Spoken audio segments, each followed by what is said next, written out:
வணக்கம் நண்பர்களே. திமுகவில் இன்று இணைகிறார் ஓபிஎஸ். பின்னணி காரணம் என்ன? பரபரக்கும் தமிழ்நாடு. தான் நம்பியிருந்த அனைவரும் கைவிட்ட நிலையில் தற்போது முன்னாள் முதல்வர் ஓ பன்னீர்செல்வம் திமுக பக்கம் சாய்ந்திருக்கிறார். இந்நிலையில் இன்று அவர் திமுகவில் இணையலாம் என்ற தகவல்கள் வெளியாகியிருக்கு. அதிமுகவில் இருந்த ஓ பன்னீர்செல்வம் கடந்த 2022ஆம் ஆண்டு எடப்பாடி பழனிசாமியால் கட்சியிலிருந்து வெளியேற்றப்பட்டார்.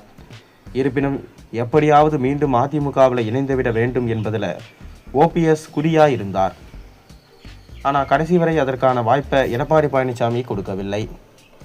இப்படி இருக்கையில் பாஜக உதவியோடு தனது நோக்கத்தை நிறைவேற்றிவிட வேண்டும் என்று ஓபிஎஸ் திட்டமிட்டிருந்தார்.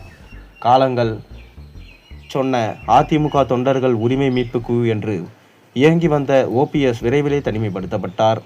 அவருடன் டிடிவியும் இல்லை, சசிகலாவும் இல்லை. முன்னாள் அமைச்சர் வைத்தியலிங்கம், மனோஜ் பாண்டியன், மருது அழகிராஜ், கேசிடி பிரபாகரன் உள்ளிட்ட முக்கிய தலைகள் இருந்தாங்க. ஆனால் சட்டமன்ற தேர்தல் நெருங்க களம் மாறிவிட்டது. பாஜக கூட்டணியை கடுமையாக எதிர்த்த எடப்பாடி பழனிசாமி கடைசியில் கட்சியோட கூட்டணியை வைத்துக் கொண்டார்.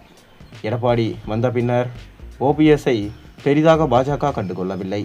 இருப்பினும் தை பிறந்தால் வை பிறக்கும் என்ற நம்பிக்கையுடன் இருந்தார் ஓபிஎஸ். வகை பிறந்தது, ஆனால் அது ஓபிஎஸ்ஸுக்காக இல்லை. அவருடன் இருந்த மனோஜ் பாண்டியன் மற்றும் வைத்தியலிங்கத்திற்கான அந்த வகை பிறந்தது. இருவரும் திமுகவில் ஐக்கியமானார். என்னங்க, தை மாதமே முடிஞ்சு போச்சு, இன்னும் என்ன வை பிறக்கப் போகிறது என்று கேள்வி எழுந்தது. பொறுத்திருங்கள், வை பிறக்கும் என்று சொன்னார் ஓபிஎஸ். அவர் சொன்னது நடந்தது. ஆனால் இந்த முறை அவருக்கு வை இல்லை. மாறாக அவருடன் இருந்த கூப்பா கிருஷ்ணன், ஜேசிடி பிரபாகரன் ஆகியோருக்கு தான் வை பிறந்தது. இருவரும் தமிழக வெற்றி கழகத்தில் சேர்ந்தாங்க. கடைசியாக தர்மர் எம்பி எடப்பாடி பழனிசாமியோடு சேர்ந்து கொண்டார். இவருக்கு எம்பி சீட் வாங்கி கொடுத்ததே ஓபிஎஸ் தான். இப்படி அனைவரும் கைவிட தை மாதம் முடிந்து மாசியும் தொடங்கிவிட்டது. இன்னும் கொஞ்சம் நாட்களில் தேர்தலும் அறிவிக்கப்பட இருக்கு. எனவே தான் தனித்து விடப்பட்டதை உணர்ந்த ஓபிஎஸ் இறுதியாக திமுக பக்கம் சாய்ந்திருக்கிறார். நேற்று சட்டமன்றத்தில் ஓபிஎஸ் ஆதரவு எம்எல்ஏ ஐயப்பன், பள்ளி செல்லும் குழந்தைகளுக்காக முதல்வர் கொண்டு வந்த காலை உணவு திட்டம் அருமையான திட்டம். குழந்தைகளுக்கு தாயாக இருந்து காலையில் சுட உணவை வழங்குகிறார் முதல்வர். நடைபெறும் சட்டப்பேரவை தேர்தலில் திமுக வெற்றி பெற்று எம்ஜிஆர், ஜெயலலிதா ஆகியோரின் ஆசியோட முதல்வர் மு.க. ஸ்டாலின் மீண்டும் தமிழக முதல்வராக வருவார் என்று பேச அதை முதலமைச்சர் வெகுவாக ரசித்தார்.